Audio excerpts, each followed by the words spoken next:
Hey guys, welcome back to my YouTube channel. दोस्तों, आज के इस वीडियो में हम आपके लिए फिर से यूरोप में स्थित एक बेहद ही खूबसूरत देश के बारे में बताने वाले हैं। जो कोई भी व्यक्ति इस देश में गैर कानूनी तरीके से जाता है तो उसे सबसे ज्यादा नागरिकता प्रदान किया जाता है। दोस्तों, इस देश को पूरे यूरोप का सबसे अमीर देशों में शुमार किया जाता है। एक ऐसा देश जो कैथोलिक धर्म के बहुत ही ज्यादा करीब है। दोस्तों, आज के इस वीडियो में हम जिस देश के बारे में बात करने वाले हैं उस देश का नाम आप में से कई सारे लोगों ने सुना ही होगा, जिसका नाम है इटली कंट्री। ये देश वेस्टर्न यूरोप में स्थित है। दोस्तों, वीडियो में आगे बढ़ने से पहले आपसे एक छोटी सी रिक्वेस्ट है। अगर आप इस चैनल पे नए हैं तो प्लीज इस चैनल को सब्सक्राइब कर नीचे बेल आइकन को जरूर दबा दें।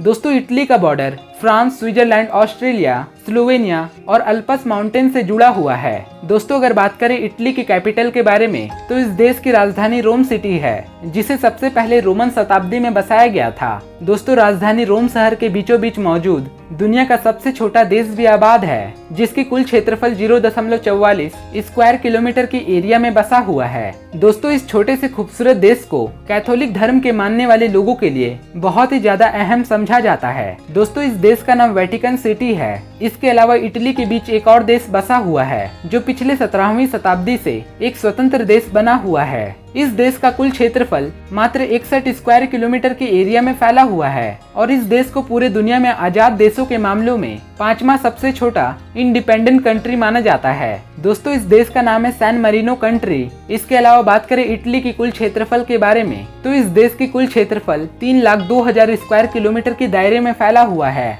और एरिया के मुताबिक इटली पूरे दुनिया में 71 नंबर पर आने वाला सबसे बड़ा देश माना जाता है। दोस्तों, इटली के पूरे पॉपुलेशन का 75% आबादी कैथोलिक क्रिश्चियन को मानने वाले लोग रहते हैं। दोस्तों, इसके साथ ही अगर बात करें इटली की पूरी पॉपुलेशन के बारे में तो लगभग इस देश में 6 करोड़ 5 लाख की आबादी रहती है। जो पॉपुलेशन के नजरिए से ये देश पूरे दुनिया का 23वें नंबर पर आने वाला सबसे बड़ा देश है। दोस्तों, अगर बात करें इटली के ऑफिशियल नाम के बारे में तो इस देश को ऑफिशियली इटालियन रिपब्लिक के नाम से जाना जाता है, जो पूरे यूरोप में आबादी के मामलों में इटली को 8वें नंबर पर गिना जाता है। दोस्तों, इटली में सबसे ज्यादा वर्ल्ड हेरिटेज साइट मौजूद हैं, जो यूनेस्को की एक रिपोर्ट के अनुसार इस देश में 50 वर्ल्ड हेरिटेज साइट मौजूद हैं। दोस्तों, इस देश का ये बात आपको जानकर बहुत ही ज्यादा हैरानी होगा कि इस देश के बच्चे जब बड़े हो जाते हैं तो वो अपने माँ बाप को छोड़कर कहीं दूर अपना जीवन बिताने के लिए चले जाते हैं। दोस्तों, पूरे इटली में 3 व्यक्ति में से एक व्यक्ति ऐसा होता है जो 30 से 35 साल की उम्र तक अपने माता पिता के साथ रहता है।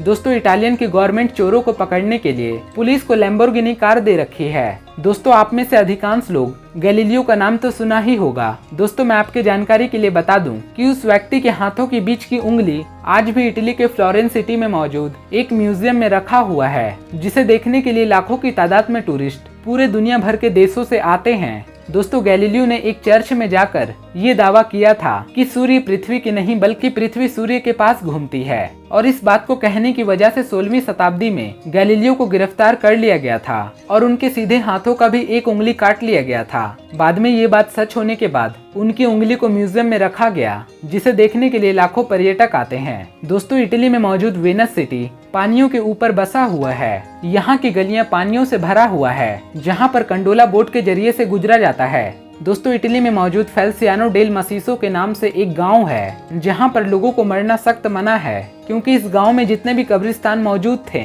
वो मुर्दों से पूरी तरह से भर चुका है और नए मुर्दों को दफनाने का जगह है ही नहीं। दोस्तों, इस देश में बोलोग्ना यूनिवर्सिटी सन 1088 में स्थापित किया गया था और आज के समय में 10 शताब्दी बीत जाने के बाद भी ये यूनिवर्सिटी आज के समय में उसी प्रकार से संचालित है और ये यूनिवर्सिटी पूरे यूरोप का सबसे पुराने यूनिवर्सिटी में से एक है, जो अभी भी अपना कार्य सही ढंग से कर रहा है। दोस्तों, मैं आपको बता दूं कि इटली के बारे में ऐसा कहा जाता है कि इस देश की जनसंख्या 20वीं सदी में दुगनी हो गई थी, जिसका सबसे बड़ा कारण था कि दूसरे देश के आए हुए प्रवासी इटली देश में ही बस गए थे।